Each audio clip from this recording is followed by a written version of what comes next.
Good morning, family, friends and followers. Today's video is going to be an attempt on my behalf to put together some raised garden beds, and we need to get these done now because my seedlings I've got and I need somewhere for them to go, and we are almost in spring. Our last frost date hasn't occurred yet, but that is soon coming, so I need to get these in the ground or in raised garden beds. When we purchased this property, they had some old cattle yards, and I'll put a photo of that somewhere here, and they were made out of an Australian hardwood called redgum. What I've done is with these raised garden beds is I've had Stephen cut them down into strips, and I am going to make 8 foot by 4 foot wide beds using these redgum bits of wood, and I'll show you those in a minute. And we also had some old galvanized tin here, so except for the screws, this will be 100% recycled from the property and what was actually here when we purchased.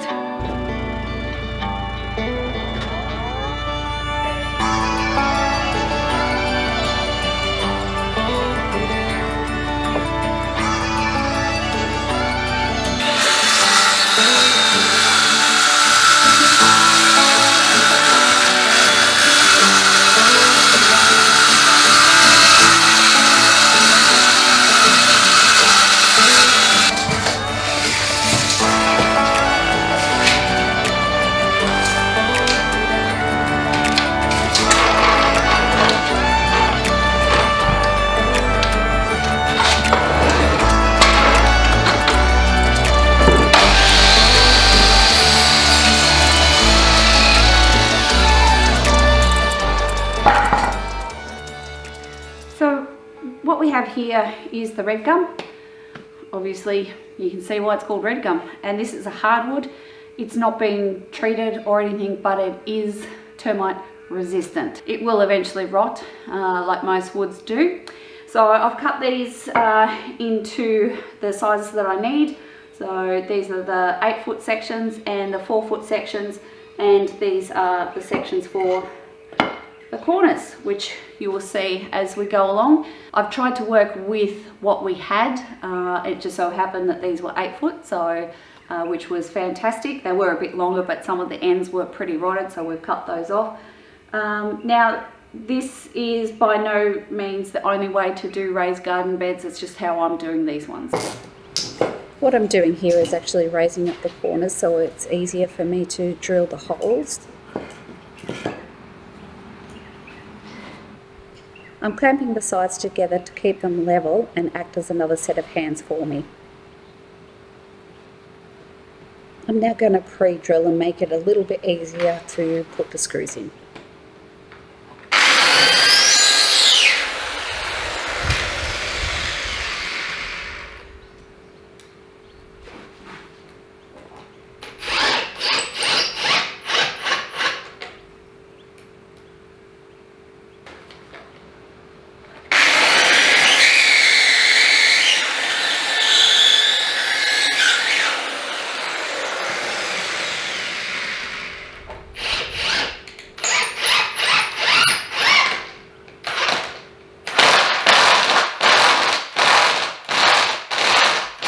I'm now going to repeat that on the other corners.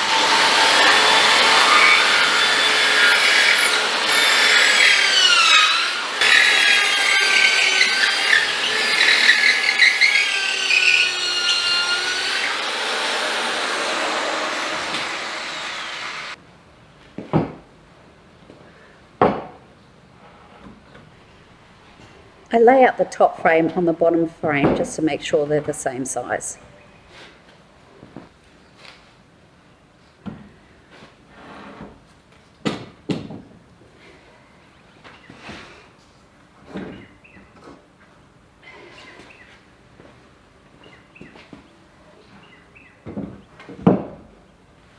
I now repeat the same process as I did on the bottom frame.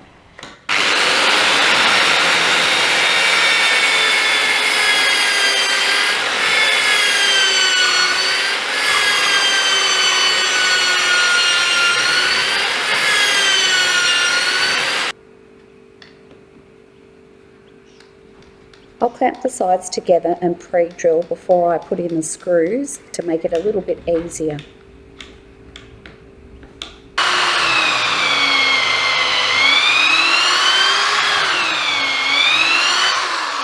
I'm using a little bit of oil here because this wood is over 80 years old and very dry.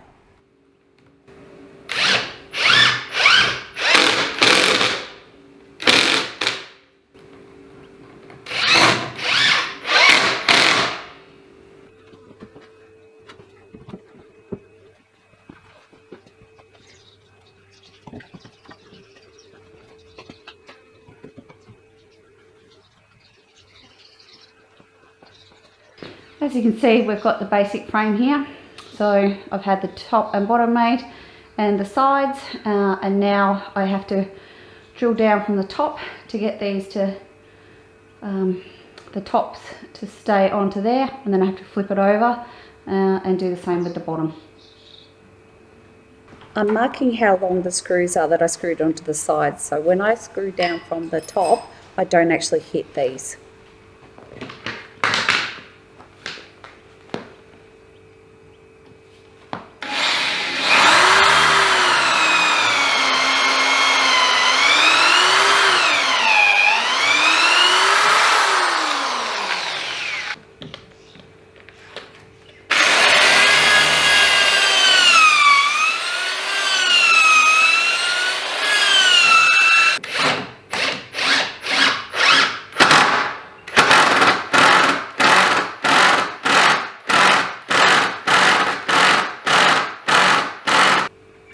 As you can see, this is never ever going to be perfect.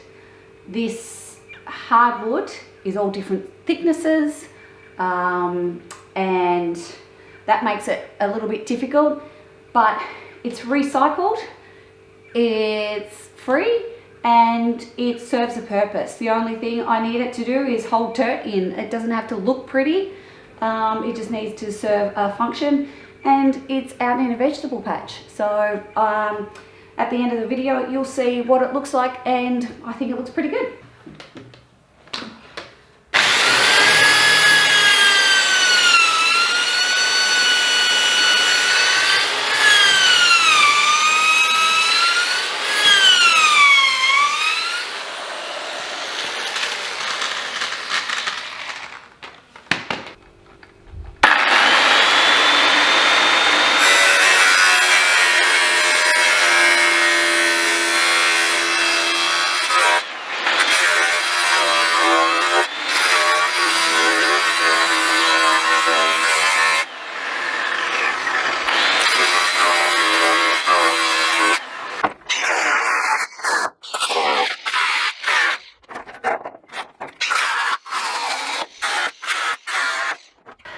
I used Dad's rather large angle grinder.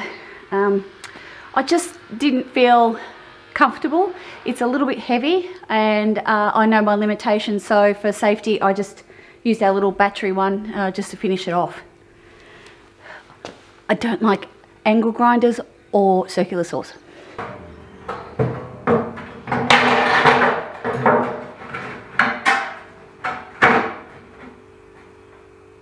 I clamp on the metal, and then I'm going to pre-drill the middle and screw this in to hold it in place.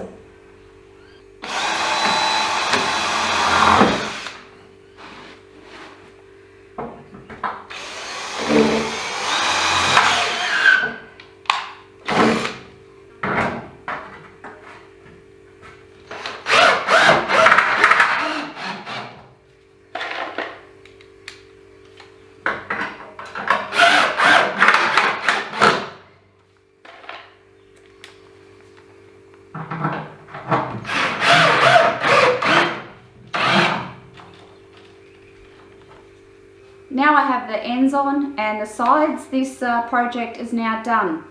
As you can see by the video previously, this wood is really dry, so much so that it actually started to catch fire as I was screwing it in. This is Australian hardwood, as I said. This is really heavy. We're going to have to get the tractor to actually move it to the garden. and now I have to fill it up. What I did was I set the height to half the size of the sheets. That way I didn't have to cut too much. So these were full length sheets and I cut them in half and they fit perfectly. So there you have it. As I said, it's not pretty.